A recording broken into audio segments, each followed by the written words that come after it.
I asked the mayor to kick it off and then council people to go, but we should also acknowledge all the restaurant owners that are on. So once everybody's on, if we could just, maybe Julia, you could go through everybody that's on since you're familiar with the names and everything more. Sure. That'd be great. Okay. I'm getting my list up here. Okay. And I will write them down. Yep. And the YouTube link is streaming live now. Just realized.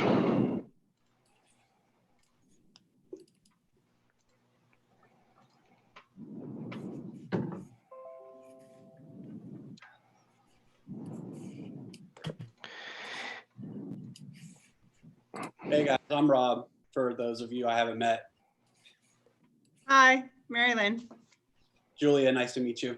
Nice to see you in person. I mean, in virtual. Congratulations.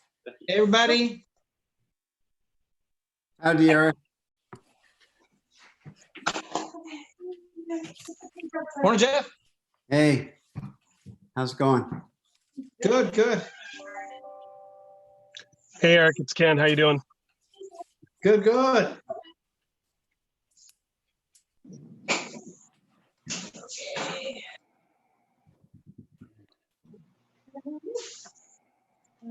Get up first.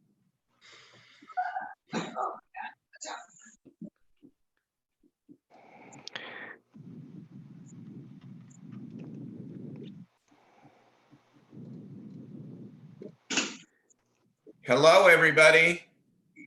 Good morning. Hello, Mayor. How y'all doing? Just fine. Let's have a party. I'm Hey, good. guys.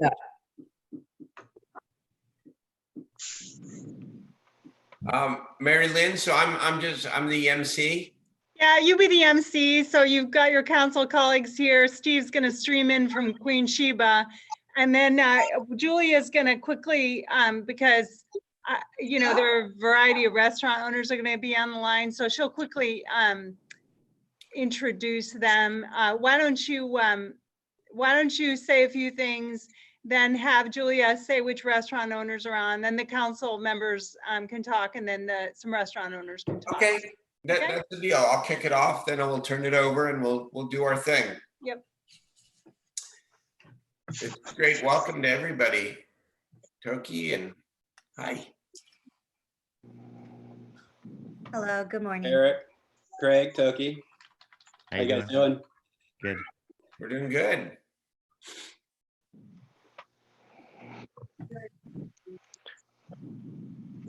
Hey, for my benefit, let's go through where everybody's from, just so I have everybody's name spelled right. It's on the call. So Rob. I'm Rob Vendetti. I'm the owner of Rossi Catering. We're over in Curtis Park on Broadway. Oh, okay. I know most of you. Hi, Rob. Great. And Toki, oh, are you from Binchoyaki? Yes. Uh-huh, okay. I saw your name cross my screen just yesterday. And who's your friend there? Oh, this is my husband, Craig Takehara. He's also owner, chef. How do you spell your last name, Craig? Takehara. Thank you. Sora. Okay. Steve Hansen needs to get into the panel. He can't get in for some reason. Oh, Andrew, can you help him? Oh, he's probably yes. trying to use, well, no, they should both have a panelist link. They should, but hang on a second. Okay. Hey, Steve, is that you? Can you hear me? He's muted, Andrew. Well, there's two of them logged in, so I'm trying to figure out which one is the correct one. Okay.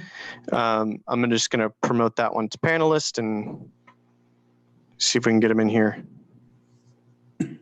Oh, they're both Zion's on too. Okay. And I think Zoe is from Woodlake Tavern. Okay, great. And so is Deneb coming on, and you're muted. We're just double checking here. Hi, Zion. Hey, how are you? Good. Sora Church from WM Catering and Events, Wood Lake Tavern. We have Alora Restaurant as well, and Deneb is going to be on the call in just a second. Okay? Oh, okay. Okay, sorry about that. So is Deneb going to be speaking? We should introduce both of you. Yes.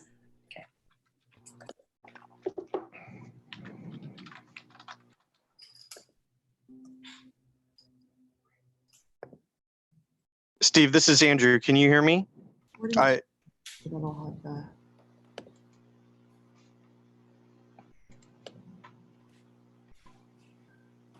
Can you hear me?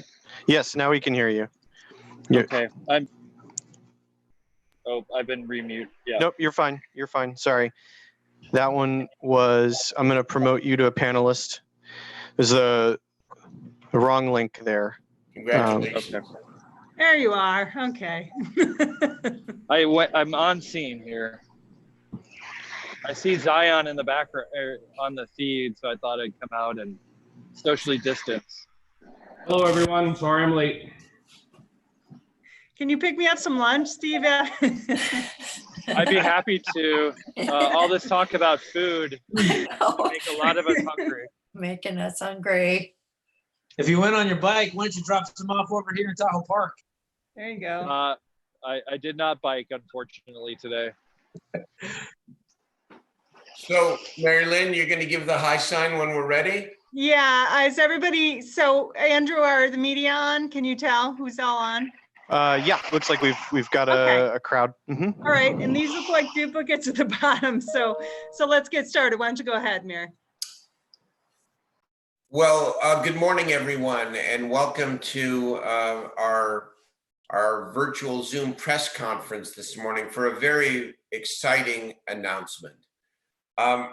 First, a little bit of background. When this pandemic started, Sacramento and its leaders, both from the restaurant community, the community-based organizations, and our city government, identified food insecurity as one of the biggest challenges of this unprecedented pandemic. And so very early on, Sacramento made the connections. We made the connections between the incredible work of our food bank and the need of families, for example, of Sacramento City Unified students who didn't have enough to eat, and making sure that we provided groceries to, I believe, 1,380 families at the same time their kids picked up their free and reduced lunch.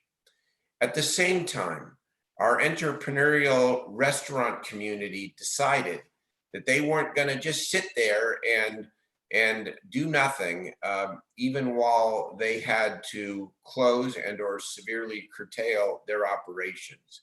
A number of restaurants went to work to continue to employ their cooks and some of their staff, and made enough meals to feed hundreds of seniors in our public health housing complexes. And then, in part because of what you did, but also some other impressive models throughout the state of California, the governor, and the federal government decided that making these connections between our struggling restaurants and people who are hungry is an essential part of our coronavirus response. And so today we are proud to announce what we know will be a state and a national model, which is a program to elevate in significant ways what we started several weeks ago. We are starting with 30 restaurants, or 30 to 40 restaurants, excuse me, in the first round, and hope to feed in the first week 1,000 seniors, and we intend to grow from there. The program now has solid and sustainable short while. The federal government is going to pick up 75% of the cost for restaurants to be able to make the food. The state of California is picking up 19%, and the city of Sacramento will pick up 6%. And the benefits are obvious. We are going to help 30 to 40 restaurateurs from throughout the city. And we are going to feed in the beginning stages, 1,000 seniors. We believe we can get up to several thousand seniors. 2 last points, and I'm going to turn it over to Julia Burrows and also introduce my colleagues who have joined me today. The leverage, the city will put in a modest amount of money. There has never been a greater opportunity to leverage a small amount of city money to create a massive amount of money going towards a public good.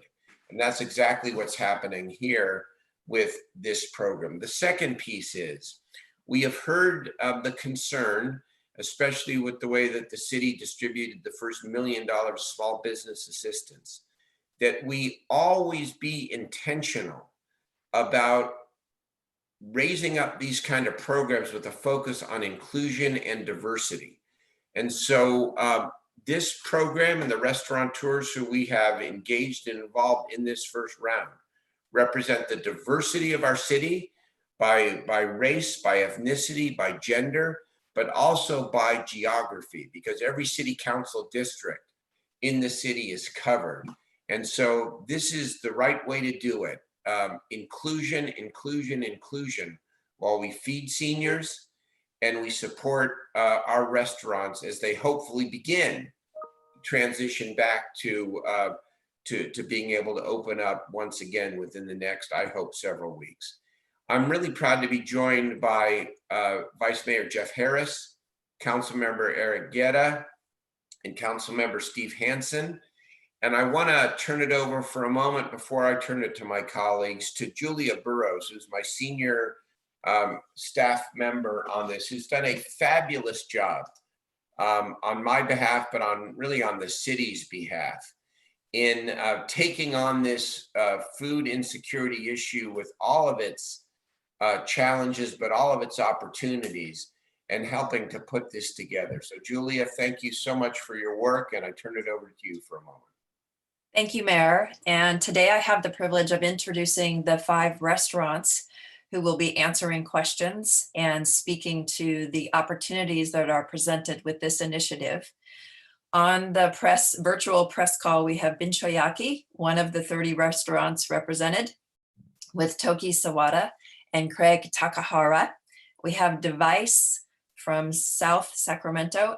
Ken Anthony is joining us from the delicious Queen of Sheba, where Councilmember Hansen is sitting along with Zion Tadis. They have joined us, and Zion has been a true warrior in all of this work, trying to feed her neighbors. And we know she's ready to go. She was ready to go last Monday.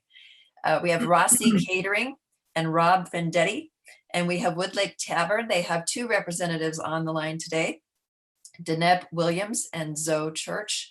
We thank you all for rising to this occasion. You literally learned about this a week ago, Saturday, April 25th, submitted your applications. You're one of 200 restaurants within the city limits who applied, and we have an active list. We've selected 30, as the mayor said, and we have representation today from 5 of the restaurants. So thank you for filing your paperwork, making sure everything is in order, representing every corner of the city, and joining us today for this exciting announcement. We look forward to seeing your food go out the doors on the paratransit buses next week. Thank you.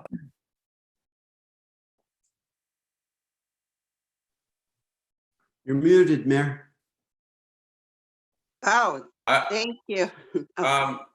So this is a team effort here, and I want to hear if it, for a moment, from my colleagues, the 3 council members, including Councilmember Harris, who is the vice mayor of the city. Jeff?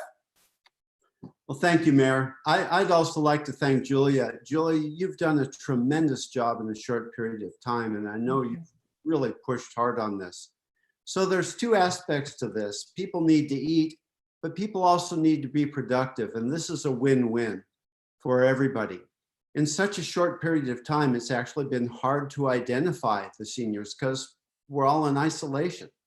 So I'd like to also thank my staff, Jocelyn Navarro and David Gonzalez, who have been very active in working with our neighborhood associations like River Park, Gardenlands Northgate, and the Thomas Community Associations, but also places like Stanford Settlement and the Greenhouse to find the seniors who are in need. You know, literally, it's not an easy thing since communications are much more difficult in light of COVID, but we know they're out there. And I know in all the council districts, the staffs are working hard to identify those people in need and connect them to the restaurateurs who provide such an amazing service to Sacramento. They're a huge part of our economy and they are huge employers. You know, to get people back to work is just as essential as feeding those in need. And I laud all the restaurateurs that are going to participate in this program. You know, we have a few restaurants in the first round in District 3. Alora, who's represented here today, Sellens and Cannon. I believe there's one other, Julia. I forget who it is. Anyway, it's a great program, and I'm very excited to see this roll out. I think it's going to create great good for our community. Believe me, I see a huge benefit in just getting people back to work. I know that all of us at City Hall feel the frustration, but we have jobs to do. Imagine if you were unemployed and you know that your employer cared about you, but they didn't have a way to make you productive and use your services. Well, this is a great way to start that process of, you can call it reopening, but it's just a matter of getting our people back to work and filling a need. So thanks everybody for participating. Thank you, Mayor. Thank you very much, Vice Mayor. Councilman Hanson.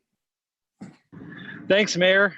As people know, I'm out here on scene at Queen of Sheba in our beautiful Broadway corridor, which is really a remarkable place because of the ethnic cuisine and the authentic parts of Sacramento that are represented here. Queen Sheba behind me, and No Zion's on this call, really does represent the best of our entrepreneurship, the best of our community. She and her team give so much every day. So I'm pleased to see that they've been able to join in this program, along with Binchoyaki and a few of our other great restaurants. It's no doubt that our seniors need help. Just yesterday, I was out on a walk with our 2-year-old, and I ran into my neighbor, Betty. She came out, she's in her mid-70s, and she can't walk very well. She doesn't have a computer. She doesn't have the internet. And she told me how hard it is for her to get food right now. She's relying on a friend to bring her groceries, and she would like her independence. I told her about this program, and she was extremely excited. You know, she's a retired librarian. She's very smart, very capable, and she wants to try to do as much good as she can while she can't leave her house. And so she was really pleased to know that she could help our local restaurateurs who have taken so much risk here in trying to survive during the pandemic, their employees, and to honestly have a source of food that could be delivered to her. And Julia mentioned this, but I'm really grateful not only to our city staff, my team, your team, Mayor, but also to paratransit and regional transit for all the work they're doing to help connect our disadvantaged communities, our vulnerable seniors and others, people with disabilities, to these food access programs. And this is the best of who we are. We're making some lemonade here out of a very difficult situation. And I think ultimately what we're trying to do is give everyone more hope than they had prior to this. We're gonna get through it together. We're gonna be stronger, and we're not gonna let anybody fall through the cracks. So thank you, Mayor, for your leadership on this. And thank you to my colleagues and our restaurateurs for jumping in. I hope we can scale this up. There are so many other restaurants that wanna join in. And I know that if we truly can see the potential of this program, it'll help so many in all those fronts I talked about. Thank you, and I'm gonna turn it back to you, Mayor.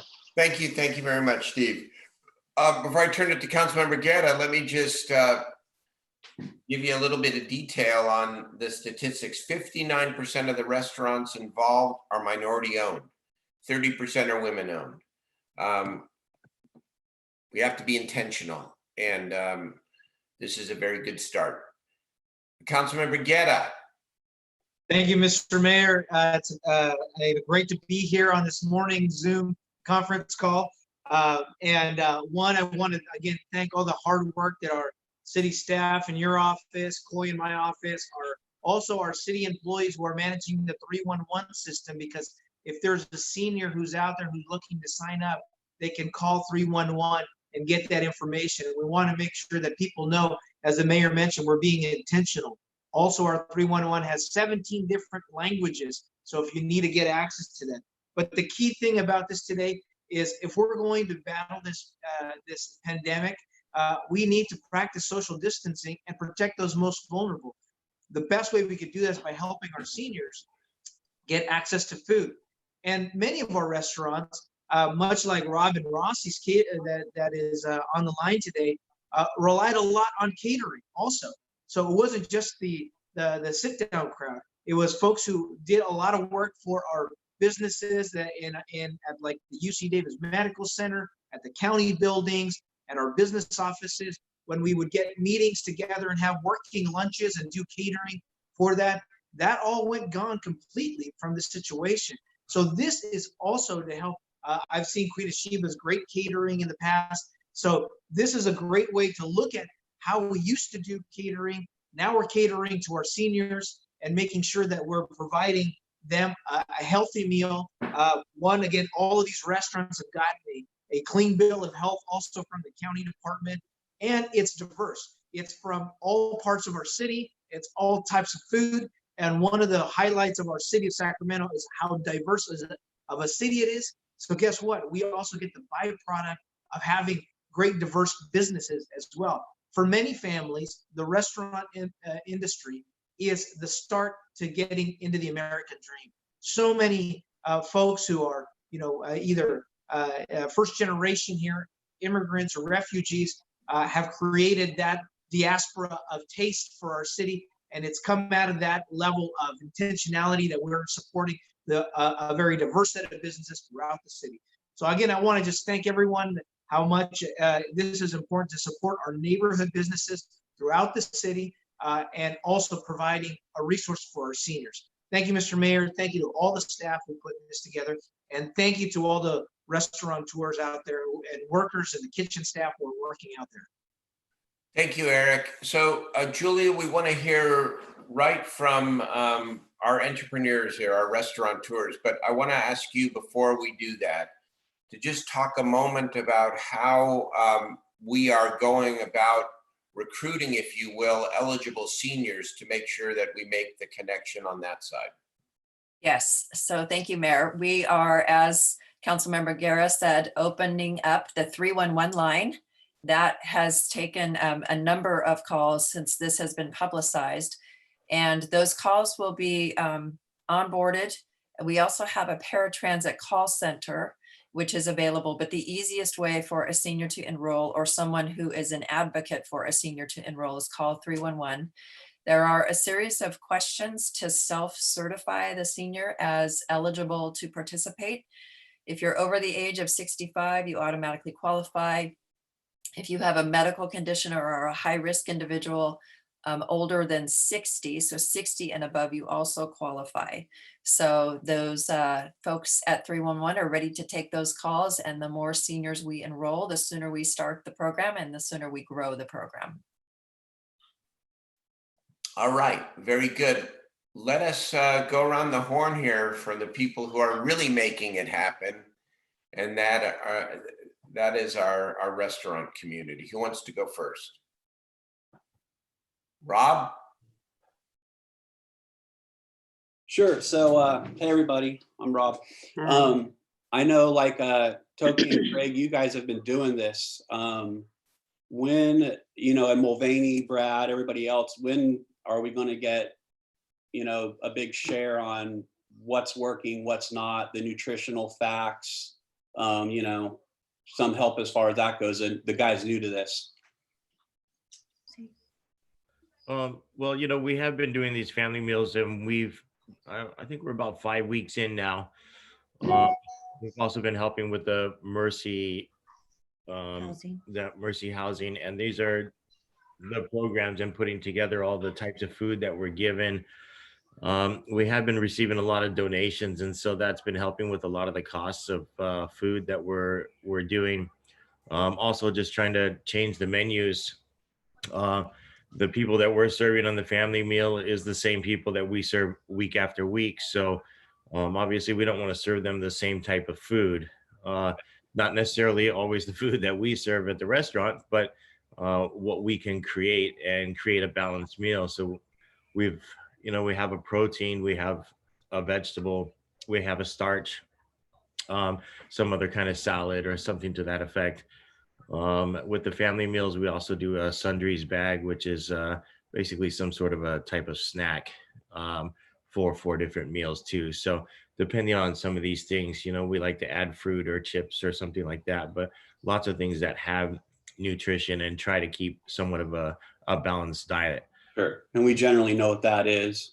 And Yeah. then, so like, as far as restrictions, we're sticking to pretty much no shellfish and no nuts, but so will we find out from, and we have the same repeat customers weekly, so we find it out like if there's any other restrictions, or are certain restaurants, like I know Queen Sheba does a lot of vegetarian and stuff like that. Do they supplement our route with vegetarian meals, or is it up to us to kind of also create a vegetarian option or gluten-free stuff, along those lines? I know that's not necessarily a question for you guys, but in general, Julia, or Yeah, so for the seniors, most of them will receive your meal kit, which is a standard menu that you're developing. And we are asking if there are special requests like vegetarian and kosher, and we will serve them individually. We've asked all chefs not to prepare any meals with nuts or shellfish to avoid allergies. Okay, but other than that, we just stick to like the protein and vegetable, keep it low sodium, low sugar, healthy, plentiful, like Patrick was saying. Even if you throw like something in there for the next day, kind of like, I like that idea about his frozen lasagnas and ice pack. Exactly. And all of you will be receiving, along with your contract, a set of standard operating procedures. Okay. So all of that will be spelled out along with sample menus. And then, of course, we chose you because of your variety. So we want the food to reflect what you're best at cooking also. Okay. So you have like some general idea of like the amounts and you'll have all that in the standard operating size procedures. box. That's going to be a standard, same thing. Pick up. Okay. Exactly. Hey guys, can I just suggest that there's media on this? This is primarily like a press thing. So maybe some of the nuts and bolts we can do offline and kind of talk about what the program could potentially mean for you and that sort of thing. Yeah, and then we can follow up with you offline on some of the nuts and bolts. One last question. When do we expect for this to go into effect? Rob, we're going to, this is going to go into effect within the next several days. Okay. We're going to get started with we're working out all of the cash flow and reimbursement related issues with our other partners, and we're going to be ready to go in a couple days. I'll get my menu together by this weekend. Be ready for next week. Yeah, but again, we don't want to use this session to do the nuts and bolts. I apologize. Let's hear from Zion. Yeah, for me, let me see. Do I have my I'm just, so thankful and blessed to be able to do this, because like, how restaurants are suffering, not just me, other restaurants too. So for me to be able to serve my community as well as the senior that needs the food, the nutrition food that so needed. I think it's just, I feel so blessed to be able to, and I thank you, Mayor, and the governor for coming up with this idea, because we're not just supporting the senior, we're also supporting ourselves and our employee. And instead of waiting for the PPP, which I still haven't received. So this will give me a huge advantage when we open. At least I'm ready to keep on going in the, so it's just such a good way of giving back to our community, giving back to our senior. So I'm just grateful. That's all I can say. I'm really thankful for this opportunity. I wish I had other restaurants like me who are a little bit, suffering. Most of us are have this chance to be able to, keep on going. Even though I'm so grateful for what I have, what the opportunity I have. And I still think about the other small restaurants, small businesses that are hurting too. So we just, but it's just such a good program. So I'm so thankful for it. Very good. Toki? Yes. Also the same thing. We're really, really, really thankful for this opportunity. When the first COVID hit and, we get the news of we have to close down the dining room, and we have a dining room so small, we only have 35 to 40 seats max. So really closing down our restaurant and doing takeout only was devastating. And it was really hard for us to kind of accept the terms and try to figure out, because we had to shift our business, 90 degrees to all goes. And, we didn't even see the light. And, Canon and Deneb and Camden and all these other people, they offered us the opportunity to do the SHRA program and then the Mercy Housing. And it was a lot of learning curve for us to, cater to make meal packages. But this opportunity that we have now, we're able to give back to the community. The community needs us as much as we need them.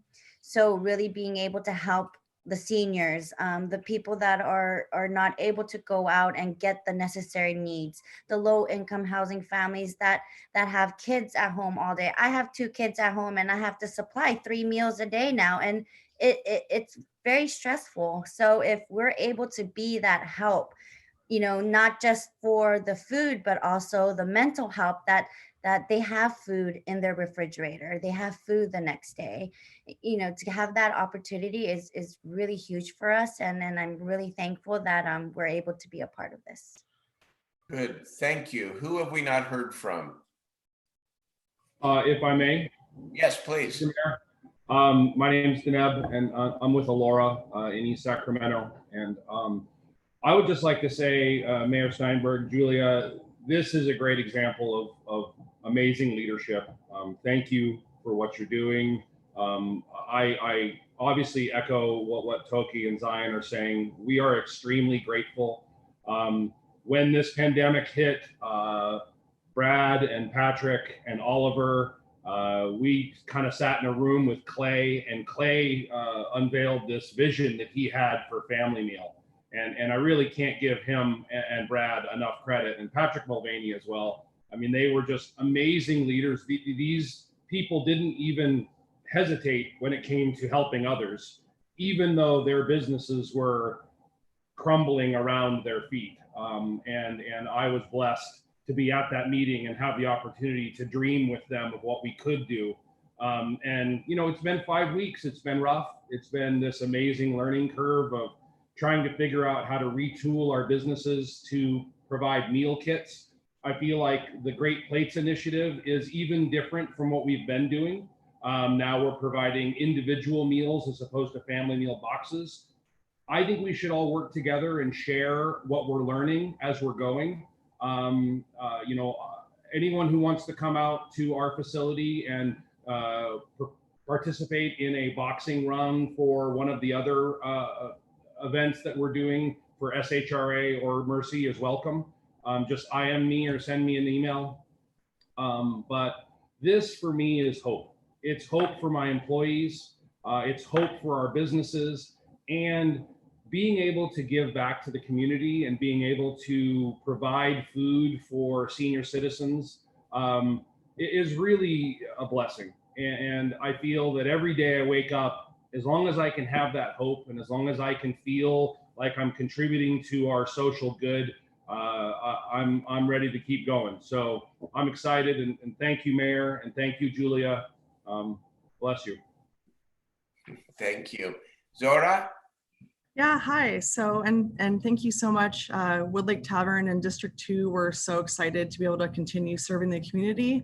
I think another aspect and really beautiful piece to this whole program is that we will be working with local farmers And, in that sense, not only restaurateurs, but farmers in our community, in our, greater Sacramento area that are growing our food, are also struggling during this time. And so it's just such a beautiful thing to see everyone come together and source locally and, keep up with that, beautiful piece that Sacramento's always, been a part of. So yeah, just thank you so much for allowing Wood Lake Tavern to be a part of this, and we're greatly honored. Thank you all. Mary Lynn, do we want to open this up to questions from the media? Yes, we do. Do we have some in the queue, Andrew? Yeah, it looks like Julia actually answered them while we were all talking, but let me go ahead and get unmute Benji and Monica, because I know they had some questions here. And then after they get a chance to go, I will unmute the rest of the folks on here. Please send me a chat message if you also have a question or ask it in the Q&A. Go ahead, Benji, if you had any additional questions. Hi, yeah, Julia did a nice job answering this already, but I'd just like to know a little bit more about the distribution process.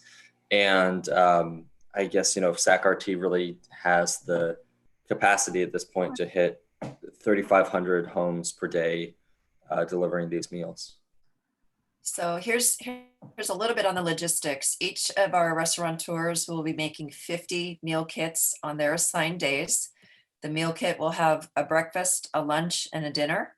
And the meal kits will be boxed so that they're stackable and will be picked up midday so that the first meal that the senior or eligible person eats is a lunch.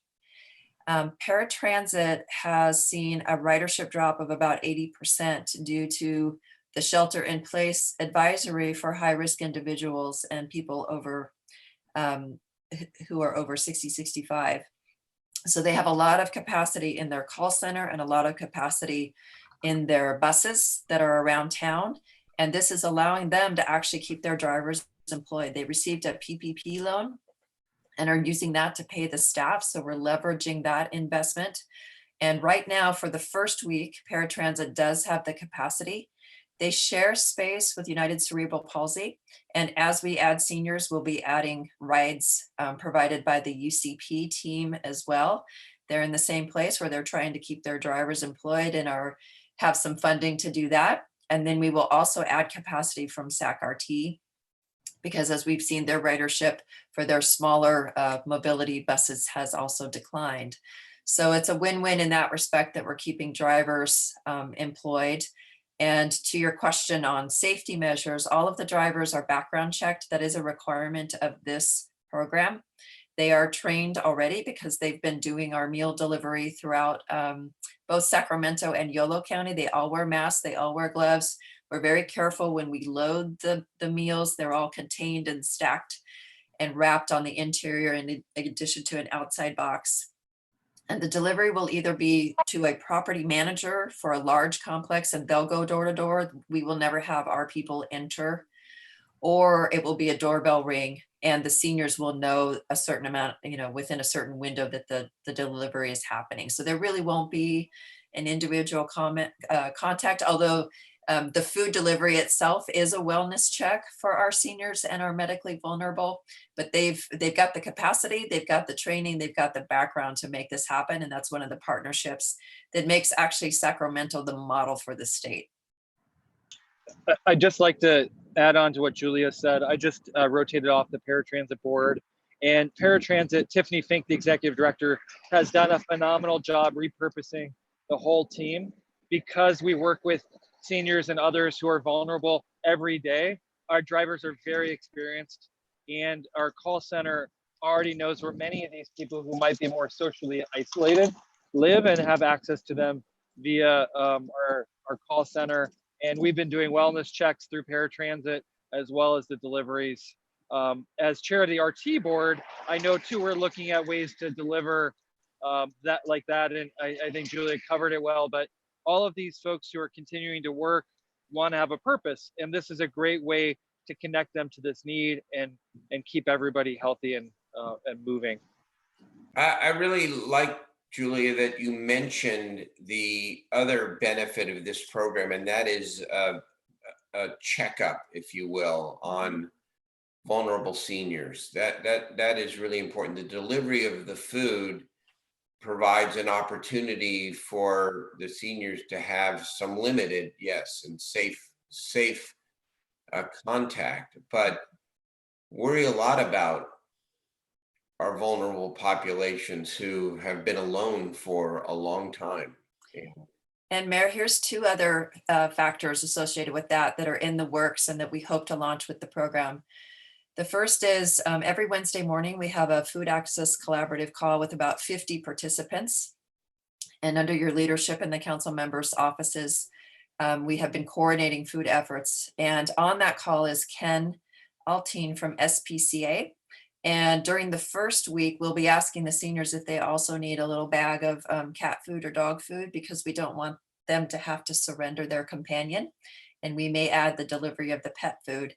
We are also working with Luis Montez and our Office of Civic Engagement on a pen pal program. And so the seniors will be receiving a little letter in their box. And if they want to write back to whoever the high school student was that is their pen pal, they can do so. That's fabulous.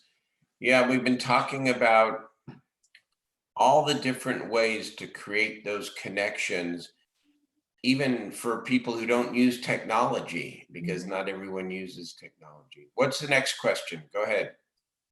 Monica, you were up next. My question is for the restaurant owners. When it comes to manpower, how many people were you able to bring back on that you had to either furlough or lay off? And also, what is the dollar profit for you guys by participating?